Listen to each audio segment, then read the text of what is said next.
രാധയും കൃഷ്ണനും ദിവ്യ പ്രണയ കഥ. വൃന്ദാവനത്തിലെ ഓരോ മൺതരിയിലും യമുനാ തീരത്തെ ഓരോ കാറ്റിലും രാധയുടെയും കൃഷ്ണന്റെയും പ്രണയം അലിഞ്ഞു ചേർന്നിരുന്നു. ലോകം കണ്ട ഏറ്റവും പരിശുദ്ധവും അതേസമയം ഏറ്റവും നിഗൂഢവുമായ പ്രണയമാണത്. അവർ തമ്മിൽ വിവാഹിതരായിരുന്നില്ല. എങ്കിലും രാധാകൃഷ്ണ എന്ന ഒറ്റ പേരിൽ മാത്രമേ ലോകം അവരെ അറിയുന്നുള്ളൂ. കാരണം അവർ വെറും രണ്ട് വ്യക്തികളായിരുന്നില്ല, ഒരേ ആത്മാവിന്റെ രണ്ട് ഭാവങ്ങളായിരുന്നു. കൃഷ്ണൻ പരമാത്മാവാണെങ്കിൽ രാധ ആ പരമാത്മാവിനോട് ലയിക്കാൻ വെമ്പുന്ന ജീവാത്മാവാണ്. വൃന്ദാവനം ഒരു മായാലോകമായിരുന്നു. അവിടെ കാലം സ്തംഭിച്ചു നിന്നു. പേലിത്തിരുമുടിയും ഓടക്കുഴലുമായി ഗോകുലത്തിലെ കണ്ണൻ നടന്നപ്പോൾ ലോകം മുഴുവൻ ആ സൗന്ദര്യത്തിൽ മയങ്ങി. കൂട്ടത്തിൽ വൃഷഭാനുവിന്റെ മകളായ രാധയുടെ മനസ്സാണ് ആ കൃഷ്ണനിൽ പൂർണ്ണമായും അലിഞ്ഞില്ലാതായത്. കണ്ണൻ തന്റെ മുരളി ഊതുമ്പോൾ ഗോപികമാർ എല്ലാ ജോലികളും ഉപേക്ഷിച്ച് ഓടിയെത്തും. അവരിലെല്ലാം കണ്ണൻ തന്റെ സ്നേഹം പകർന്നു നൽകി. എന്നാൽ കണ്ണന്റെ ഹൃദയം മുഴുവൻ രാധയ്ക്ക് വേണ്ടി മാത്രമായിരുന്നു തുടിച്ചത്.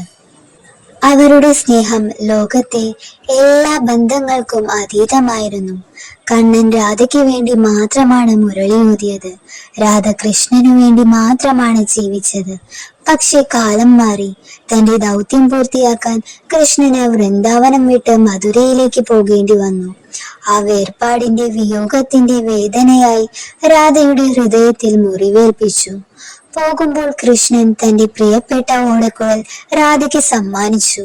ഈ നാദം നിന്നിൽ മാത്രം ഒതുങ്ങട്ടെ, ഇനി ഞാനിത് വായിക്കില്ല. കൃഷ്ണൻ ദ്വാരകയിലെ രാജാവായി. അദ്ദേഹം രാജധർമ്മം പാലിച്ചു. മറ്റ് രാജ്ഞിമാരെ വിവാഹം കഴിച്ചു. എങ്കിലും രാധയുടെ സ്നേഹം ആ കൊട്ടാരങ്ങളിൽ എങ്ങും കണ്ടില്ല.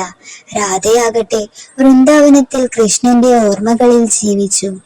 ഒരുപാട് കാലത്തിനു ശേഷം രാധ ദ്വാരകയിലെത്തി. കൃഷ്ണനെ അവസാനമായി കണ്ടു. ഒരു ദാസിയെ പോലെ രാധ കൊട്ടാരത്തിൽ സേവനമനുഷ്ഠിച്ചു. ഒടുവിൽ തന്റെ അന്ത്യമടുത്തപ്പോൾ രാധ ഒരു ആഗ്രഹം പറഞ്ഞു. എന്റെ കൃഷ്ണ, എന്റെ അവസാന നിമിഷത്തിൽ അങ്ങയുടെ ഓടക്കുഴൽ നാദം കേൾക്കണം. കൃഷ്ണൻ രാധയ്ക്കു വേണ്ടി അവസാനമായി മുരളി ഊതി. രാധ ശാന്തമായി ആ സംഗീതത്തിൽ ലയിച്ച് ഈ ലോകം വിട്ടു.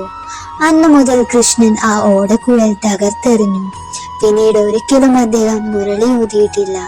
കാരണം ആ സംഗീതം രാധയ്ക്ക് മാത്രം അവകാശപ്പെട്ടതായിരുന്നു.